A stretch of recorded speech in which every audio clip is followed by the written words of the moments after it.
This is going to be a guide on how to beat Malenia with minimal cheese. I chose the heavy grave scythe as my main weapon for this. Need the small buckler and just the heaviest armor you can find. Uh, the great shield talisman, the turtle talisman, as well as any other defensive stuff works fine. Basically, we went heavy to. This is basically one of the fastest weapons I could find that still staggers her in one hit. So you're going to want to be able to, you're going to want to practice the parry. Every time she jumps to the left or the right, there'll be a parry, and you can hit her with a light attack, which will stun her every time you hit. Put Bloodhound Step on the scythe just to be able to dodge this consistently and avoid damage. Good stuff. Yeah, the bleed and the freeze really are what carries this as far as being easy. Dodge the grab. Every single one that you can parry that attack. Not the most consistent one. You can parry pretty much all of her light attacks in this phase. That one's one of the easiest, but it sucks if you miss. So you're gonna wait. As soon as her hand touches the ground, you're gonna want to start attacking. And you can usually, if you can hit her once, you almost always hit her 4 times. Sometimes she'll dodge it too, in which case you got to sort of be ready to roll away. I mean, she'll go easy on you sometimes. She won't even do the hard attacks, which is, I guess, what you're going to be waiting for. So here, yeah, buff up. You can just dodge. You can build a roll, I think, 3 times away from that. Easier to Bloodhound Step, but can easily be done with that. All right. So, she staggers less in this phase, but you can still parry her normal swings. If you walk around her, you can avoid some of her attacks just by walking. You don't need to roll.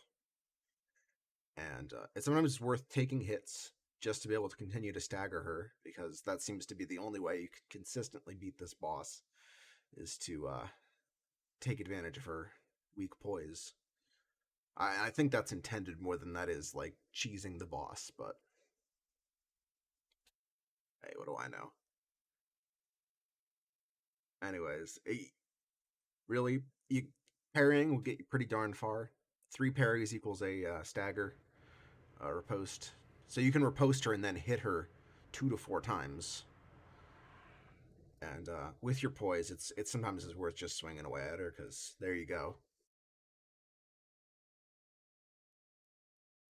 So here I'm going to show a couple clips on how to dodge specific attacks. This is the one where if you just strafe around her, you can hit her. You can actually hit her before, like, as she's jumping into the air. That's a little risky, but you can. That is parryable, but definitely easier to roll. So here's one more opening of the Phase 1 fight. Unfortunately, I missed my jump attack there. It's easier to just do the running attack, I found. But every side dodge, the left is slightly slower than the right jump. But the timing is super consistent once you learn it. So I would just go in and practice those. The right is as soon as she swings her sword. The left is like a half a second after. You'll get it down to feel, and it's super consistent. Every time she jumps backwards, that means you won the encounter. There is a strategy to dodge without using Bloodhound, but honestly, at least if you're practicing, just use Bloodhound, learn the fight, and come back and beat her when, you've actually learned how to do the rest of it, so you can survive to that point. But yeah, 4 hits with this, very consistent. Unless she does her spinning jump away, like that right there. That means, she's done. She's gonna back away.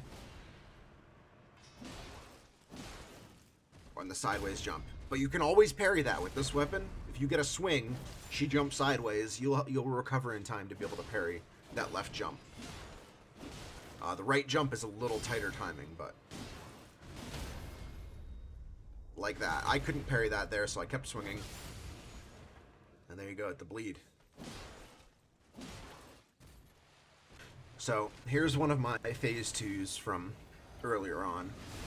You see triple roll backwards from the flower there. This is again an unsuccessful fight, and I'll show you why the second phase is very RNG heavy. You do get time to buff, so take advantage of that after you roll. You can still parry her attacks at the same.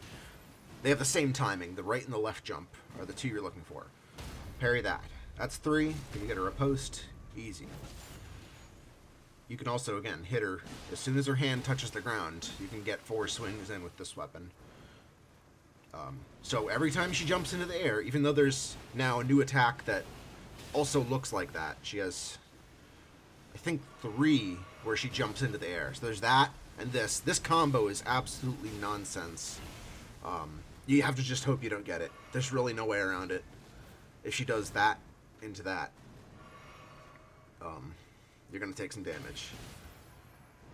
As you saw in my winning fight, she didn't really do the waterfowl. And then there she goes doing it again. Unfortunate. But, like I said, you just have to practice phase 2 enough where you can keep the pressure on and she won't do those powerful attacks.